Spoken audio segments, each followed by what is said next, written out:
Hi, I'm James, and today we are going to be cooking Spanish-style eggs, baked eggs, with flatbreads. So, all the recipes that we've got are around cheaper ingredients, really approachable ingredients. So, to make it easier for me, I've quickly sliced up the onions and the garlic.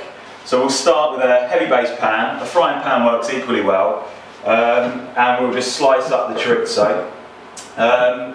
This chorizo is from Aldi. It costs £1 and it will get 2 meals out of it. So it's shop around and make sure you're getting the best price. So just roughly chop it up. We're going to add it to here. We don't need to put any oil in there because naturally the chorizo itself is really fatty. So it's on a medium heat and it will just render the fat out of the chorizo itself. So we'll turn the heat up to high and we will render the fat out of the chorizo. Once the chorizo renders down, we'll just roughly cut the potato into quarters. If they're slightly larger, like this one, maybe get sort of 6 out. Don't fret too much about how it's cut, just some nice chunks. The potatoes are the longest thing to cook, so we'll get them in nice and early, and they'll take all the flavour on from this chorizo as well, so it's a really good stage to get them in. Little season, so as we go we'll just build the flavours up, salt and pepper, and make sure we do that all the time. It's a lot easier to season stuff as you go along rather than trying to get it to taste nice at the end.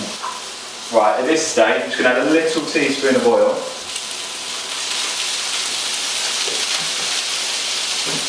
And your onions and garlic. Again, because we've added more ingredients to it, we are just going to season it again. And this salt will just draw out the liquid from the garlic and onion and start to help wetting it down. We don't really want much colour on it, we are just softening the onions and the garlic.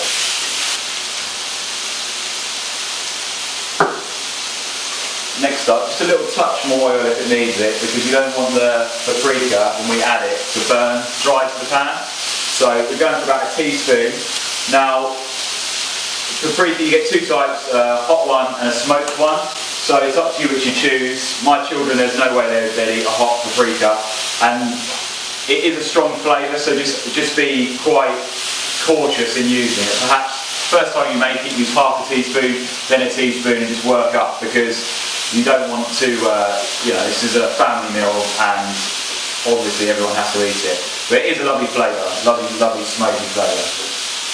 So we'll just cook the paprika out, otherwise you'll have a grainy texture. So fry it in the oil, and then we'll add our tomato. So you can use for this passata, which is just a smoother version of that, or just tin tomatoes. Both work equally well. And all we'll do now is just turn that right down to low. So if you're on a gas mark like gas mark 1 or an induction hob 1, and just leave it to gently tick over.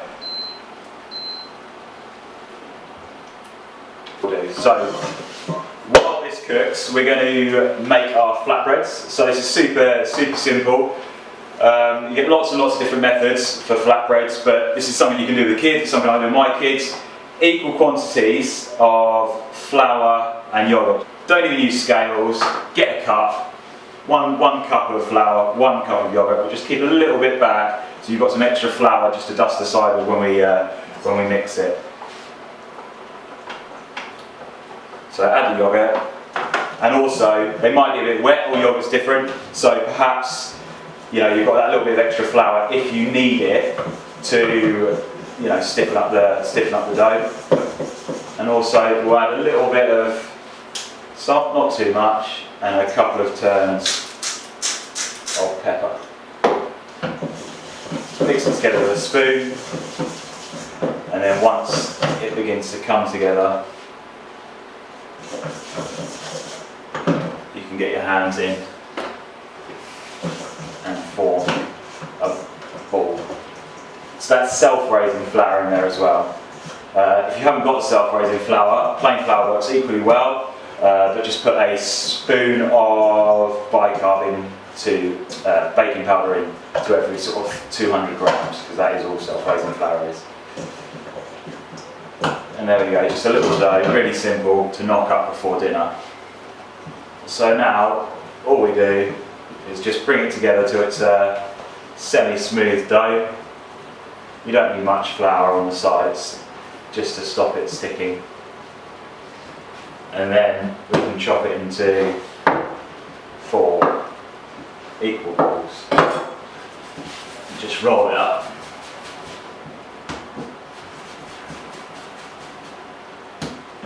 Then this can be left in the fridge to rest, or it can be just left out on the side until you need it.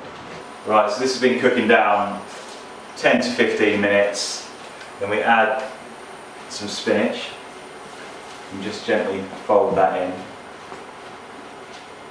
Right, next up we'll just roll our flatbreads out. You can have them as thin as you like. A couple of minutes is fine.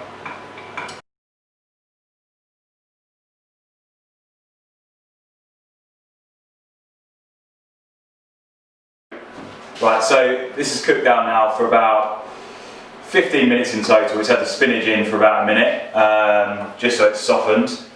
And all we're going to do is turn the heat off and get our eggs. If you could crack it into something else first rather than cracking them straight into here, you know, to stop shell going in or to make sure the eggs are okay. But we're gonna go for it. So just make a little well. Crack the egg straight in. A little turn of pepper.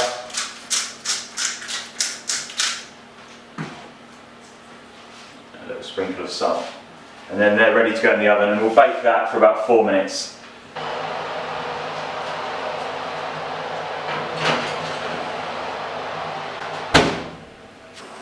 So we get our pan absolutely smoking hot, and just put a teaspoon of oil in with it, and then we will cook the flatbreads just a few minutes each side, and you'll see them begin to puff up as the air gets in there. It's just the self-raising flour working. By the time these are cooked, your baked egg should be ready to come out of the oven. Right, when they come out of the oven, just make sure they've still got a little wobble to them, because obviously the pan's really hot, so it's going to continue to cook those eggs. So you can just rest that on the table while you cool everybody round, and they will continue to cook. Obviously, it's completely up to you. The longer you leave them, the firmer they'll get. If you don't like runny eggs, just leave them in there for a few minutes longer. Bit of fresh salad leaves, and then grab a bowl and you've got tear and share sort of flatbreads and baked Spanish style eggs.